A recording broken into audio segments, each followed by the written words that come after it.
अस्सलाम वालेकुम नाज़रीन, 7वीं जमात के मैथमेटिक्स क्लास में आपका खैर मकदम है। बच्चों, हम जो चैप्टर कर रहे हैं वो है एक्सपोनेंट्स एंड पावर्स। तो इसमें हमने कुछ चीज़ें पहले ही सीखी हुई हैं, को आप यहाँ देखिए। अगर 2 हमारे पास 2 बार मल्टीप्लाई है उसको हम 2 स्क्वायर लिख सकते हैं। ऐसे 3 अगर 2 बार मल्टीप्लाई है 3 स्क्वायर लिख सकते हैं। 5 2 बार मल्टीप्लाई है 5 स्क्वायर लिख सकते हैं। 10 2 बार है तो 10 स्क्वायर लिख सकते हैं। ऐसे अगर 2 3 टाइम्स है तो 2 क्यूब लिख सकते हैं, 3 इसका पावर लिख सकते हैं। अगर 3 बार है तो 3 क्यूब लिख सकते हैं। ऐसे 4 अगर 3 बार है 4 क्यूब लिख सकते हैं। ऐसे 10 अगर 3 बार है तो 10 क्यूब लिख सकते हैं।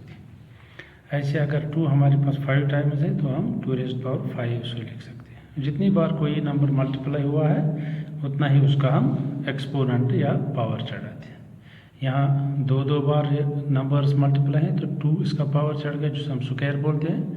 ये नंबर्स 3 बार मल्टीप्लाई हैं, इनका पावर हमने 3 चढ़ाया जिसको हम क्यूब बोलते हैं। और यहाँ पर 2 5 टाइम्स है तो इसको हम 5 पावर चढ़ाते हैं। इस तरह से किसी भी नंबर को हम अगर फैक्टर्स में चेंज करेंगे तो हम उन फैक्टर्स को फिर एक्सपोनेंट फॉर्म में लिख सकते हैं। 4 2 × 2 बनता है तो 2 स्क्वायर लिख सकते हैं। 8 2 × 2 × 2 बनता है तो 2 क्यूब लिख सकते हैं। 27 को अगर फैक्टराइज करेंगे तो 3 × 3 × 3 वो 3 क्यूब बनेगा। 100 को करेंगे 10 × 10 वो 10 स्क्वायर बनेगा। इस तरह 1000 अगर करेंगे 10 × 10 × 10 बनेगा तो वो 10 क्यूब बनेगा।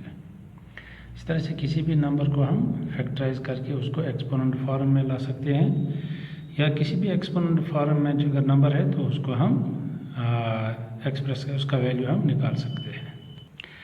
इस तरह से जब हम किसी भी नंबर को एक्सपोनेंट फॉर्म में लिखते हैं तो हमारे पास 2 चीज़ें होती हैं। एक तो बेस होता है जहाँ से यहाँ पर 2 है 10 है 4 है 3 है ऐसे ही, और ऊपर जो होता है वो पावर होता है, या इसको हम एक्सपोनेंट भी बोलते हैं। जैसे यहाँ पर 2 बेस है तो पावर 5 है, यहाँ पर 10 है बेस और 3 है पावर, यहाँ पर 4 बेस है और 3 पावर है, ऐसे ही बाकी।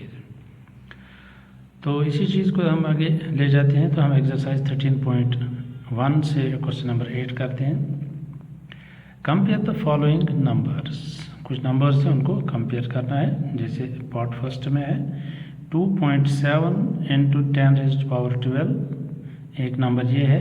दूसरा नंबर है 1.5 × 10⁻8। तो यहाँ 2.7 के साथ मल्टीप्लाई करना है 10⁻12, यानी कि 10 को 12 बार मल्टीप्लाई करना है। जो वहाँ से नंबर मिलेगा उसको 2.7 के साथ मल्टीप्लाई करना है। इसी तरह से यहाँ पर 1.5 को मल्टीप्लाई 10⁻8 को 10 को 8 टाइम्स मल्टीप्लाई करना है, तो उसको जो वैल्यू आएगा उसको 1.5 के साथ मल्टीप्लाई करते हैं।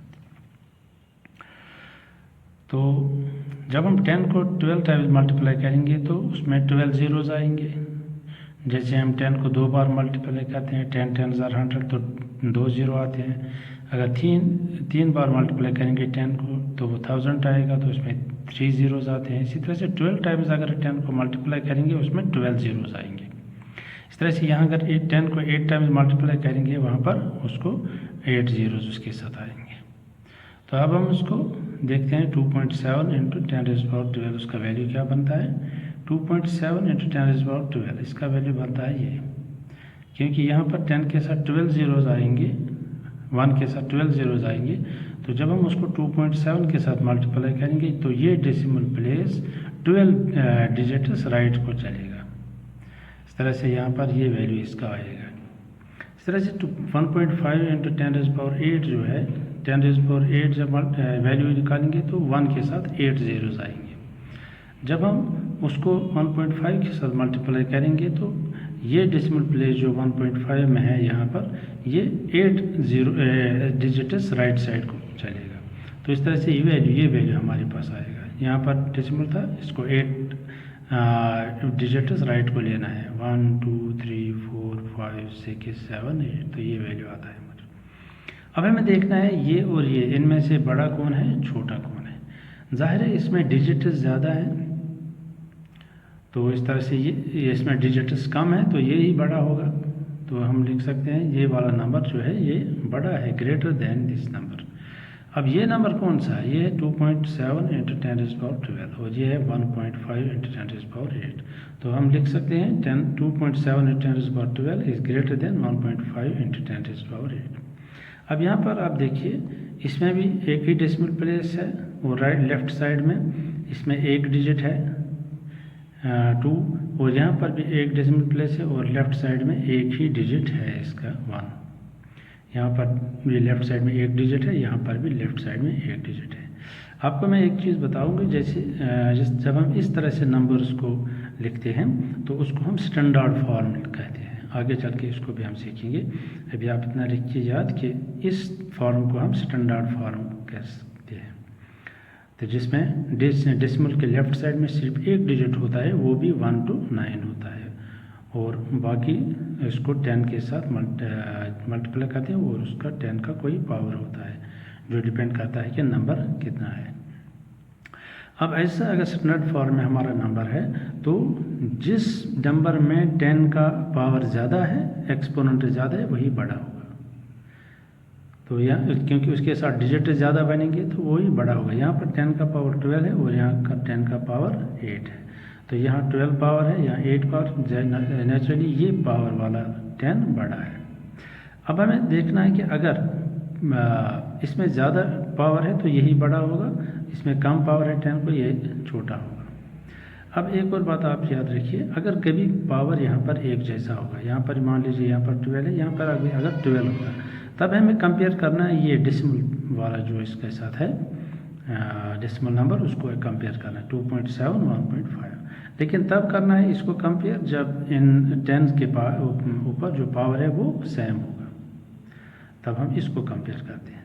अब अगर ये डिफरेंट है तो सिर्फ हम इसको कंपेयर कर सकते हैं। यहाँ पर 10 का पावर 12 है, यहाँ पर 10 का पावर 8 है। नेचुरली 12 पावर वाला 10 उसका वैल्यू ज़्यादा आएगा, तो हम कह सकते हैं 2.7 into 10⁻12 is greater than 1.5 into 10⁻8। ऐसा ही एक और पार्ट है इसका, सेकंड पार्ट 4 इंटू 10⁻14 और दूसरा है इसके साथ नंबर 3 इंटू 10⁻17। अब यहाँ देखते हैं 10 का पावर 14 है और यहाँ 10 का पावर 17 है। 10 का पावर 14 मतलब 1 के साथ 14 जीरोज आएंगे जब हम इसको वैल्यू निकालेंगे। यहाँ पर 1 के साथ 17 जीरोज आएंगे जब हम इसका वैल्यू निकालेंगे। अब इस नंबर को जब 4 से के साथ मल्टीप्लाई करेंगे तो ये 4 के साथ 14 जीरोज आएंगे, यहाँ पर 3 के साथ 17 जीरोज आएंगे, जैसे यहाँ पर हमने लिखा हुआ है 4 इंटू 10⁻14। अब यहाँ पर 4 के साथ 14 जीरोज आएंगे। इसी तरह से 3 इंटू 10⁻17, यहाँ पर 3 के साथ कितने जीरोज आएंगे? 17 जीरोज आएंगे यहाँ पर 3 के साथ। तो जाहिर है यहाँ पर डिजिट्स की तादाद जो है वो ज़्यादा है। यहाँ पर 18 डिजिट्स हैं और यहाँ पर 15 डिजिट्स हैं। 14 जीरोज हैं और 4 है, वो कितने हो गए? 15। और यहाँ पर 17 जीरोज हैं और 3 है, तो हो गए 18 डिजिट्स। जाहिर है जिसमें डिजिट ज़्यादा होते हैं वो बड़ा होता है। नेचुरली ये नंबर जो है 3 और इसके साथ ही इतने 17 जीरोज, ये बड़ा है इससे 4 और इसके साथ 14 जीरोज है। तो हम लिख सकते हैं 3 इंटू 10⁻17 ग्रेटर देन 4 इंटू 10⁻14। तो फिर हमने यहाँ देखा कि जिसमें 10 का पावर ज़्यादा होता है वो बड़ा नंबर होता है। यहाँ पर 10 का पावर 17 है, यहाँ पर 10 का पावर 14 है, तो ये नंबर जो है ये बड़ा होगा। कि यहाँ हम देखते हैं यहाँ एक ही डिजिट वाला नंबर है 4 और यहाँ पर भी 3 है, तो जाहिर है इसके साथ यहाँ पर 14 जीरोज लगेंगे और यहाँ पर 3 के साथ 17 जीरोज लगेंगे, तो नेचुरली ये वाला नंबर जो बनेगा ये बड़ा बनेगा। तो हम लिख सकते हैं 3 इंटू 10⁻17 ग्रेटर देन 4 इंटू 10⁻14।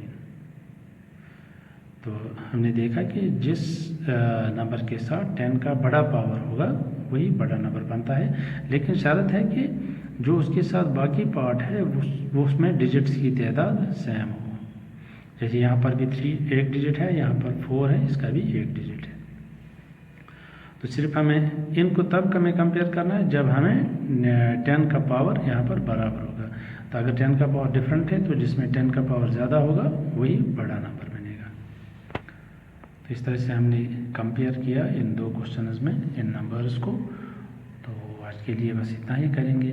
अगली क्लास तक के लिए इजाज़त दीजिए। Best of luck. Thank you.